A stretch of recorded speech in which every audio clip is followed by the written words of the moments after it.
As I woke up, I became immediately aware of a presence.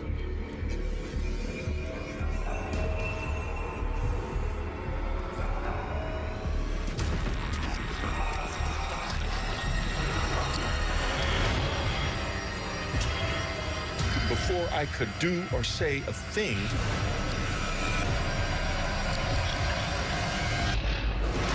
I was gone, I was blacked out. After the blackout, something happened to my body.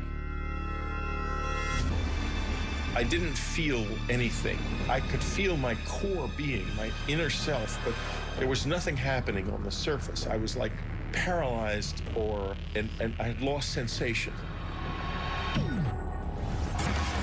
Then I remember a feeling like going up in a fast elevator. And I saw the trees whipping past beside me. It happened so fast, I didn't get a chance to gather myself together. Then I blacked out again. That's how it started. I found myself waking up. I couldn't move. And these figures began to dart around, and I wasn't quite sure what was going on. Then I began to see these faces, big, long, narrow faces with big black eyes, but they were short. It opened the box, and there was a long, like, needle thing in the box. They said that they were going to put this into my head, and it scared me to death. It was devastating.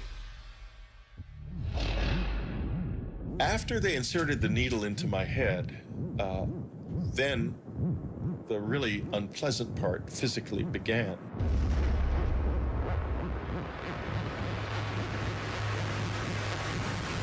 They inserted something into me. I blacked out.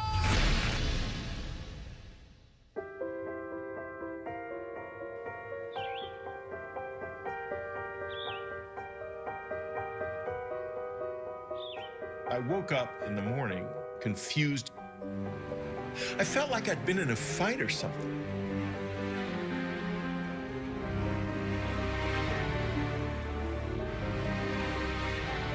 I thought, this can't be true. This is absolutely ridiculous.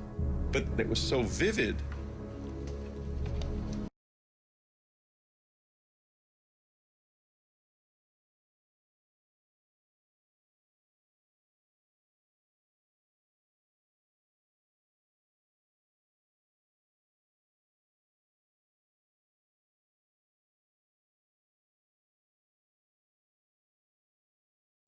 Which can survive underwater. The men and the women conducting these experiments are torturing dolphins. Dolphins are being forced to act as surrogate mothers to human fetuses, and metal implants are being put into them.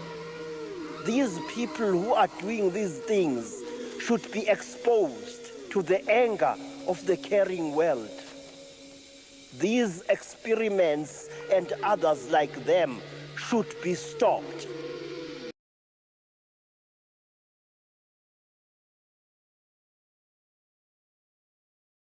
In my documentary, The Nephilim, I unveil the evidence which connects the Greek gods with what the Hebrews call evil spirits, now called demons by Christians. The very same demigods in Genesis chapter 6, which were born of fallen angels and earthly women. It is my suggestion these same spirits, which Alexander witnessed, and known today as the alien greys, are responsible for UFO sightings, abductions and worldwide phenomena. Socrates openly admits he is guided by a demon and worships it daily. Alexander, a student of Socrates, later in his life even proclaimed himself as a god. He constantly counseled with spiritualists, the Magians, and Sibyls at Delphi. It is obvious these demons were guiding the Greeks to rule the world, their original modus operandi. They physically intervened in the Battle of Tyre to fulfill their promise to Alexander. Early Jewish writings, state they have been stripped of their apparel, go naked and have horrible faces. Now, Ray, your friend Ray, Anglican priest that he is, said that there is some sort of a focus on Christianity as opposed to other kinds of religion from whoever these entities are. Why don't you go explain that to us? Yeah, well, I mean, Ray's done a lot of research into this area, and certainly, you know, this is one of the things that why there was so much research done for the book. You know, it covered 4 years, because I'll be the first to admit, you know, I'm not a particularly religious person. You know, I don't have any problem with what people believe at a religious level, but, you know, not being someone who sort of has that background, it required a lot of research, and so, you know, that's why the interviews were quite extensive for the book. And Ray basically has done a lot of research and found a number of cases where these sort of so-called alien entities, whatever they are, had made denials about Christianity when they were speaking to, you know, various abductees, contactees, whoever, and claiming, you know, that Christianity isn't really the truth behind what's going on.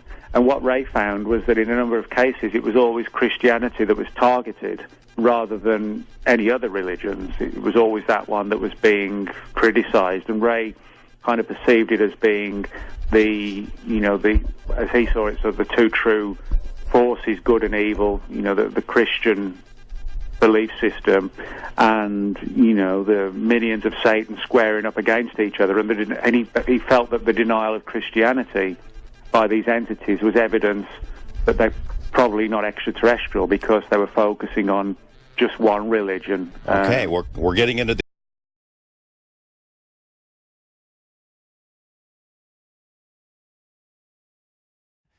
What is the evil council's plan?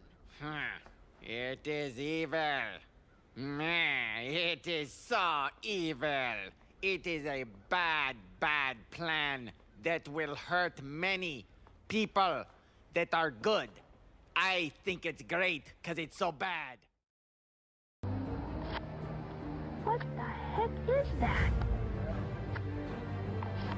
What is that? The evil council are aliens.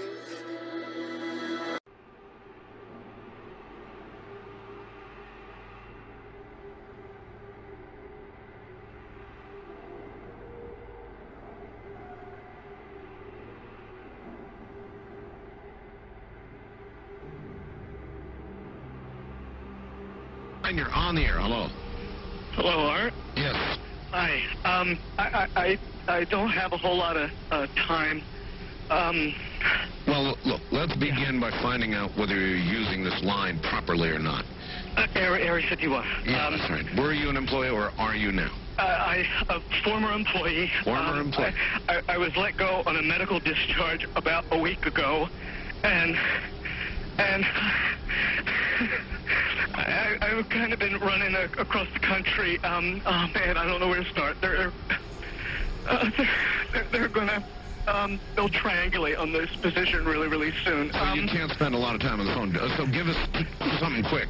Okay. Okay. What we're thinking of as aliens, Art, they're extra-dimensional beings that an earlier precursor of the space program made contact with. They are not what they claim to be.